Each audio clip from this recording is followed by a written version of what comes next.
Well, good evening, everyone. Welcome to another session of Omega's Insights. Today's topic is self-care, especially with everything that's going on. The amount of stress level is very high. We're entering into the holiday seasons.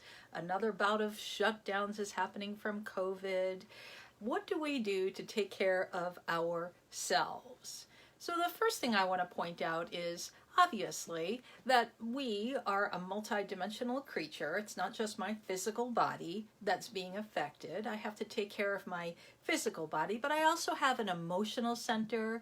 I have my mind, my mental center, and of course, I'm going to call it spirit. You can call it your soul, your essence, the God within, your higher power, whatever terminology that fits for you, completely fine.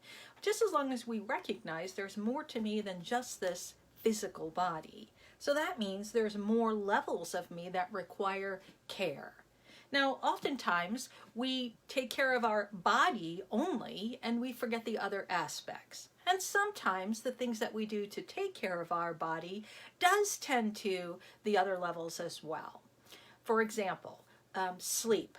Sleep is recommended, highly recommended sleep. You know, the variety, the number hours that we sleep, that's debatable. Some people say it's at least 8 hours. Some people say you need up to 10 hours. Some people say you can survive on 6 hours. I think whatever feels good for you. If you feel like you're rested when you wake up in the morning, then that's an adequate amount of sleep. Now, when you sleep, that really relaxes and helps your mind. If you're able to sleep, it relaxes and helps your mind take care of itself. But what I did was I went on to psychology.com just to find out what they came up with. And they had they listed 12 things that you could do for self-care. Sleep was on there. It's like a lot of people mention you have sleep, exercising every day, making sure that you eat right, getting outside into nature, taking a self-care trip. Or pets are a great example for self-care, getting yourself organized. So there's a list of things that, they're common. You can find them anywhere on the internet. But as I said, I wanted to address what levels they affect us. So sleep can affect me physically, obviously. Exercise is physical. It does help with my emotions as well because of the endorphins that kick in when I'm exercising. Eating right, of course, always makes us feel better when we're eating right. Taking a trip in nature, getting outside. A lot of things that I mentioned have to do with the physical. So what can we do for our emotional time? Now, I know some of you may laugh at this, but Hallmark really does a great job right around the holiday seasons where a lot of people do end up experiencing depression. Hallmark presents the Christmas season, so you can start watching feel-good movies. And the whole intention is to help us feel, to have that peace and take care of our emotional state. So the good thing would be if you want to tend to self-care of your emotions, do feel-good activities, something that makes you feel good. I mentioned pets earlier. Pets are just an abundant source of unconditional love. No matter what, they love you. So being around your pet, taking a walk with your dog, perfect, connects you to nature, gets you outside, you're connecting to your animals. Even just sitting there petting an animal is very, very helpful, very, very therapeutic. This is why they started bringing pets into hospitals, because bringing a pet, it's called pet therapy, very, very beneficial. I should say very, very beneficial, not no. Very, very beneficial for that. Some people love to cook. So cooking could be a source of emotional, like you cook for your family or you love to cook for yourself. If you love to cook and you want to send the food to me, I will eat it.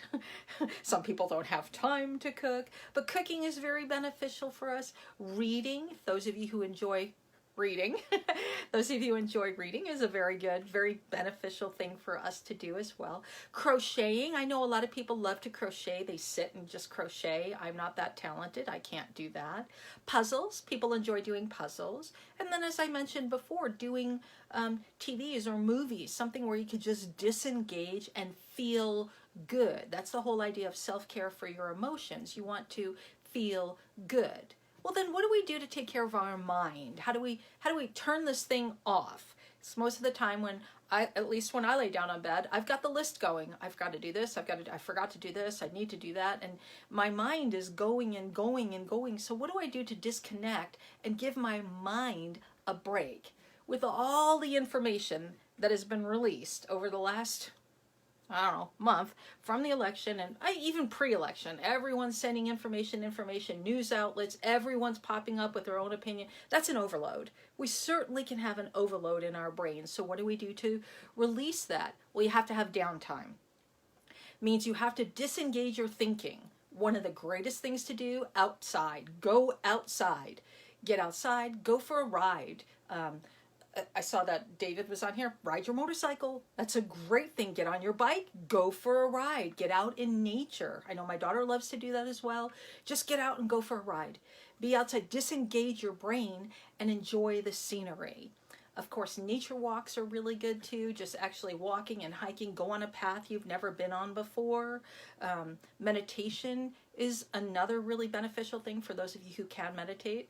Now, these last two things, I know you're going to laugh at me, but they're actually very helpful. Sing.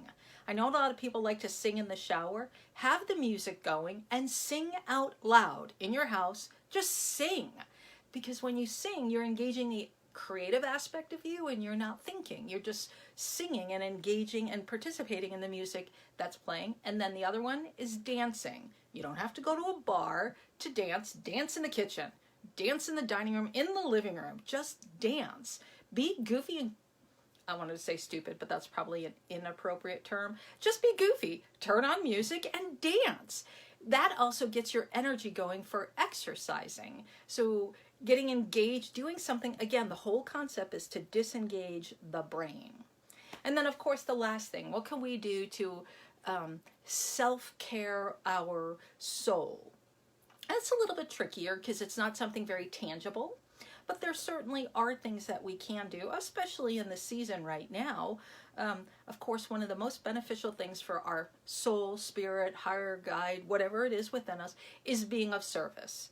Being someplace that you could be of service, giving time, giving of yourself, being somewhere to help, even if it just means going to the park and picking up the trash, but someplace that you're making a contribution. That's always the best thing to do. Now, of course, COVID makes it a little difficult to go out there and engage and interact. It still can be done.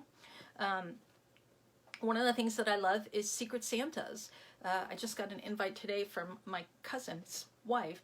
It's a Secret Santa on Facebook. So you join in, everyone buys a $10 gift certificate, and then you send them to people. So you could, I know it's just a $10 gift certificate, but it really does make your day when all of a sudden something shows up in the mail and, hey, here you go, here's a gift, especially if it's nobody knows who it's from. Another thing that you could do for your soul, again, I like to connect things to nature because nature is so beneficial for us. Planting. If you get out in the garden, plant some, get some flowers in there, plant a tree. But planting, getting your hands in the soil is always beneficial. Now, of course, in Arizona, a lot of our soil is sand, so you have to work around that. You can still plant cactuses, and if that's what you're interested in, or, just get a bed, a bedding planter to put stuff in. But again, getting your hands in the soil is also very rejuvenating. So the concept is you want to do self-care to take care of ourselves, to decompress. Don't let the stress attack us or affect us. Because naturally, the fact that we have increased amount of stress and we're entering into flu season, your immune system is diminished because you have a great deal of stress. So we want to get rid of the stress and prepare ourselves for the next wave of COVID and the flu season. And as I mentioned earlier, the holidays can also be depressing as well, especially when people have lost individuals recently. If you've just lost someone, there's a high level of stress that we still need to contend with.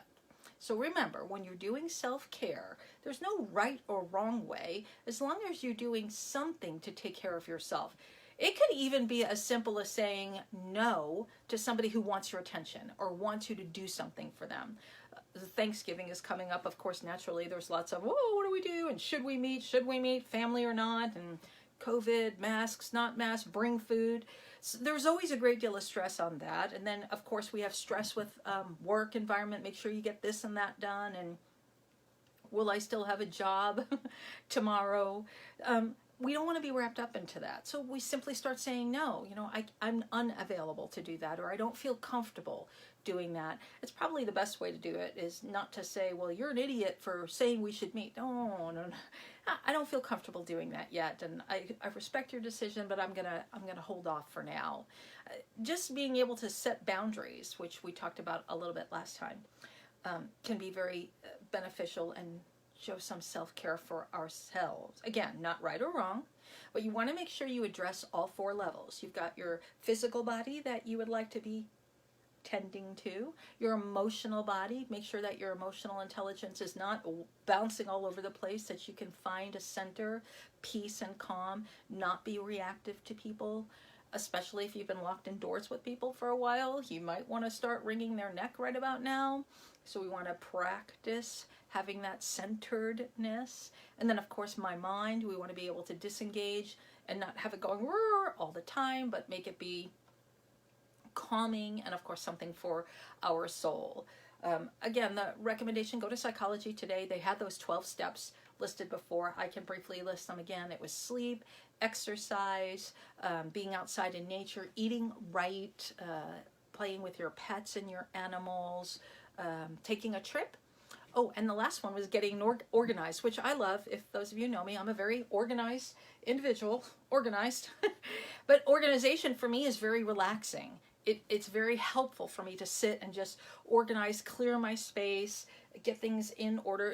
It settles my mind down, actually. I think I mentioned this before when George got to his final stages of the dementia as a result of Parkinson's, and he would start to get stressed and reactive. We had a junk drawer, and I would just take that drawer and put it in front of him and say, go ahead and organize this. And it was like almost instantaneously, he calmed down. And he would just sit and start organizing, and it really had a nice calming effect on him. So for those of you who love to organize, it's a great way to have self-care. The challenge is organizing when you're sharing space with another individual, because you have a way of organizing and perhaps they have a different way of organizing.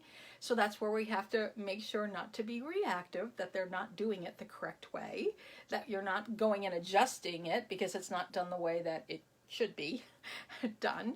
We have to honor and respect one another.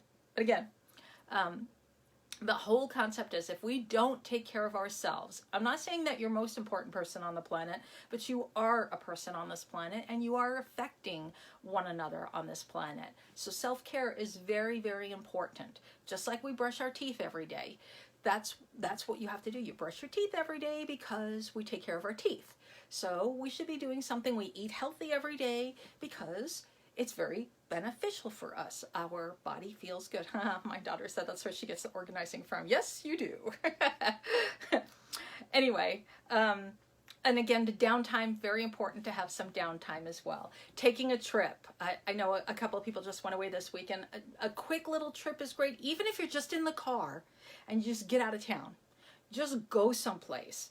Go someplace different and enjoy nature and scenery. Get yourself out of the stressful environment. Break the energy or break the pattern of the stress that's unfolding.